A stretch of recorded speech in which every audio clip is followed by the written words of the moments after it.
Howdy, what's going on, guys? Welcome to the video, Granblue Fantasy Relink. My name is Vince SGM. What's good with you? Alright, guys, this video, I'm going to review the game. I'm a few hours into the game. I've completed the story mission. I'm on to, like, the post-story mission stuff where the game actually starts. So I wanted to make this video and review it and let you know if this is a game you should play, if it's a game that maybe you don't want to spend your money on, or if it's a game that you absolutely want to play and spend all of your time on because it is absolutely fun. I'm just going to tell you some things that I like and dislike about the game. So when I like to do review videos, I do them like this. I do them in like a series of questions because if I watch a review video, I have a few like key questions that I want to have answered rather than hear somebody like ramble on about just nonsense. Just answer these 4 or 5 questions and I'm sold. So I'm going to answer the questions in no specific order. So the first one is going to be this one. Is the game fun? And I've wrote some notes on this.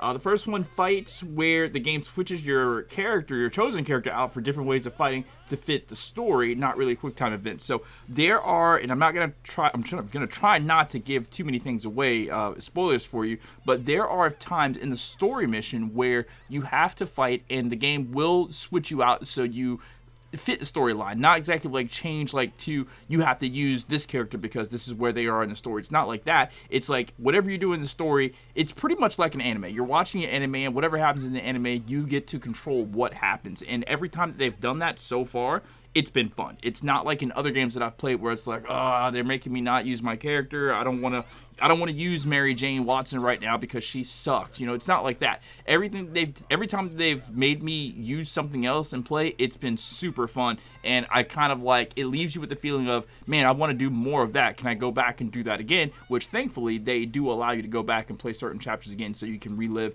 that fun. But yeah, that's really fun about it. The characters themselves have different mechanics that sometimes work really well in missions and sometimes not so well. So that is actually, like, I think a large part of the charm of the game is there are so many different characters and so many different ways to use these characters, and I really like that. Like, I like that so much, and that's one thing that hooked me from this game from the start. Whenever I first started playing the demo, like even before the demo came out, and we were waiting for this game for like 5 years to come out, and I saw the gameplay of it. I like looked at the art style. Like, yeah, this game's, it looks like it's gonna be a fun game, something that I definitely want to play. So when you see all these other characters, at first it almost turned me off to the point like, well, this character only has like 6 things that they can do, and that's it. You've mastered the character. Now you have to move on. They're not like malleable, so they can do other things. This character specifically does this, and this, and that's it. That almost turned it off for me. But at the same time, when you get all these different characters, it's like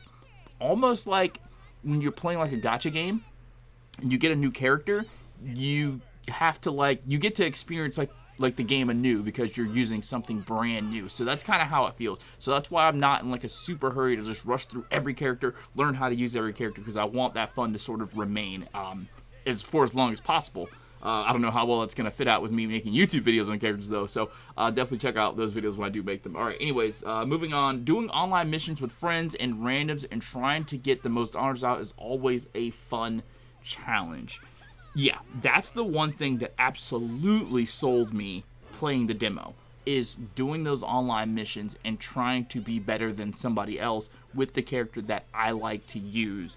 And sometimes I did really bad, sometimes I did really good, sometimes I made no mistakes and still wasn't, the most honors out. And, again, people in the comments of those videos back when I made them, they were letting me know that, honors is not all about damage, it's about a bunch of different factors and stuff like that. So, that part is always going to be fun for me, and I think that is, again, like the main charm of the game, using these different characters, playing online, and showing what you can do and how powerful your character is and what all the different choices that you decided to make with your characters. Because despite your character only having a limited amount of options, they do have different options, and there are different ways to play each character. And sometimes you're going to run into people that play the character the exact same way, and sometimes you're not.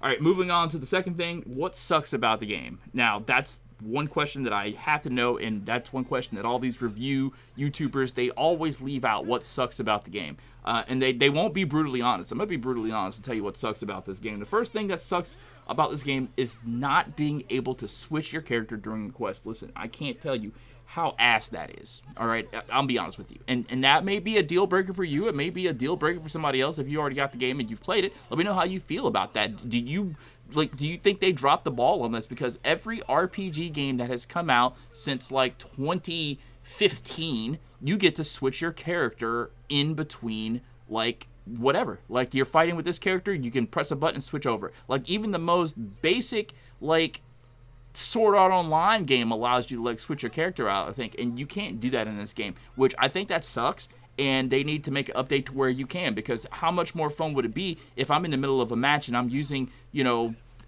Charlotte, and it's like, okay, well now I want to switch over to use EO because EO has an ability that helps me here. I think that would be so much better, and that honestly, that just sucks. That's the main thing that sucks about this game, if I'm being honest with you. The other thing that sucks, and this is just like a personal thing for me, no maps. So you kind of have to quickly memorize the terrain. Luckily, the game is kind of linear in missions, so you don't really need a map. But one would be good to have from a YouTuber standpoint. And what I mean by that is, like, if I'm in, like, Folco, or if I'm in Seed Hollow, which they only have, like, 2 maps that you can, like, have towns, which I think that also sucks, by the way. They need to have more towns with more stuff that you can do, more quests, I think there needs to be more towns. But I digress. It says, I got here, there are a lot of quests to do after the story mode, and trying to do them online with randoms will be hard because not a lot of people are playing the game, so you can pick a mission and instantly queue with people, so you are kind of forced to play with friends that you know that have the game. Now, there is an instant quick mission option where the game puts you, I assume, because I haven't tried it yet, online with other people. So, here's the thing, right? Dragon Ball Xenoverse 2 came out, and I'm sorry just to go off on a tangent, but I have to say this.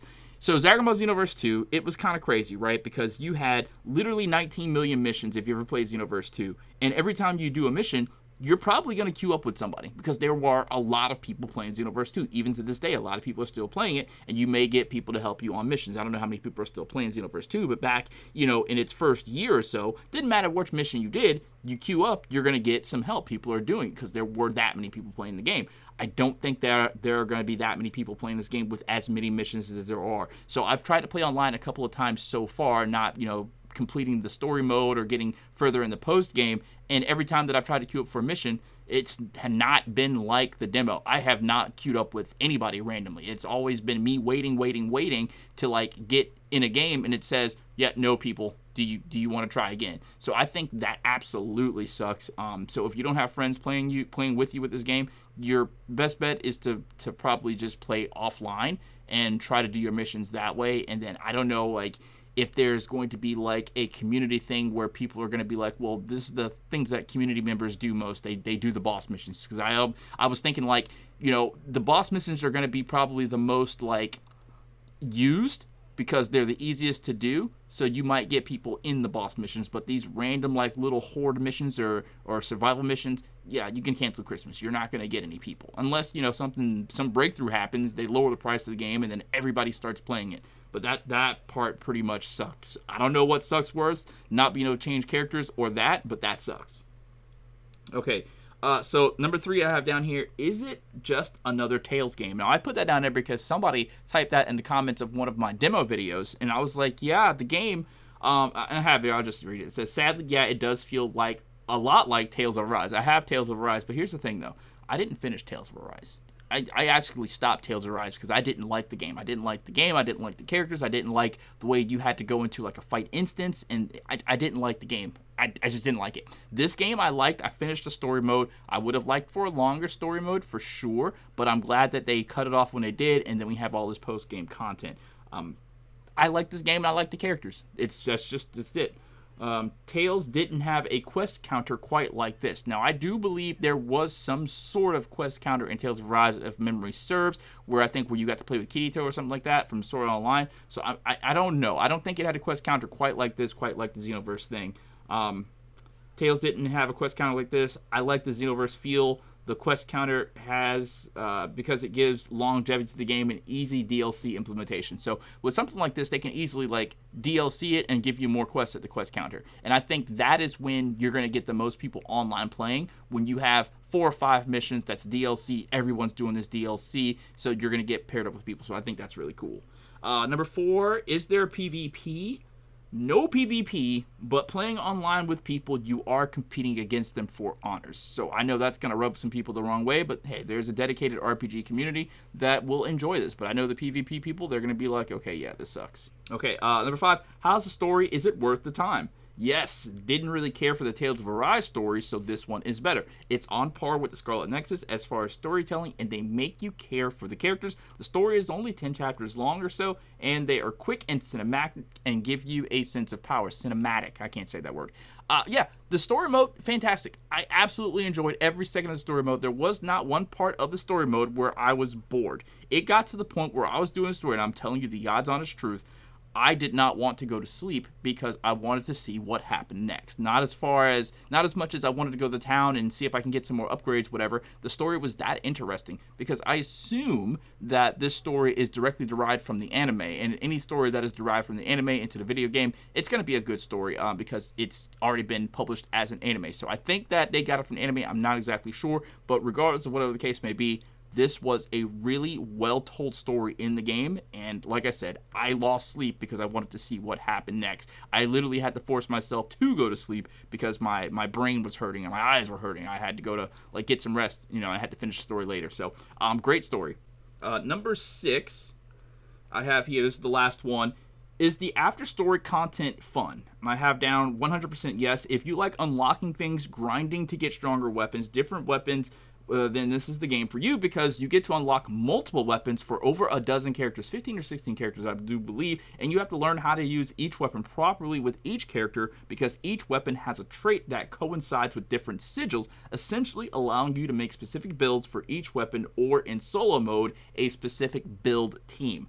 So that aspect of it tells me that there is going to be, as long as you have interest in the game, because you might get burnt out of the game if you play it for too long, but as long as there is interest to play the game, it feels like there's always going to be something to do, whether or not you're playing online, whether or not you're playing solo, trying to make the perfect team in the perfect build and trying to master these missions so the missions are that easier. And I think that ultimately, outside of gathering the materials you need to make these stronger weapons, the ultimate goal for me, and this might be the same for you, I don't know, you can tell me down in the comments, is being able to figure out what to do with each character to perfectly do each mission. There's one mission right now that completely has me baffled, stumped. I don't like it because I can't understand it. I don't know how to do it. But at the same time, though, it's a nagging, niggling feeling. I said niggling feeling in the back of my brain that says you have to figure out how to do this. It's the mission where this giant lizard serpent thing is in the lava, and I, for the life of me, don't know where you're supposed to stand to not get hit with the lava, what character you're supposed to use, because you can't really melee this thing because it's half in the lava all the time.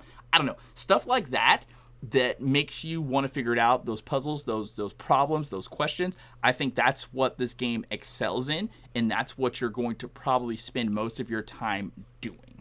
All right, so it's been 13 minutes. I don't want to take up more of your time. Let me know what you think about these things down in the comments. If you played this game, let me know what you rate this game. On a scale of 1 to 10, man, I'm going to give this game a 7.58. It's not perfect, but it is more fun than anything I've played in a long time. Like I said, Scarlet Nexus was the last RPG game that I played that had me this enthralled in the story. Sucks that the story ended so fast, but I enjoyed the post-game content because it's so much fun. I enjoy the new characters, and I don't want to give anything away, but man, the main character isn't even the most interesting character. He's the most helpful character for sure, and I'll be making guides on those characters. And as a matter of fact, let me know down in the comments what character you want to see a guide for first, and I'll start working on that. All right, that's going to be it for me, guys. Thank you so much for watching, and have a great rest of your day. Peace out.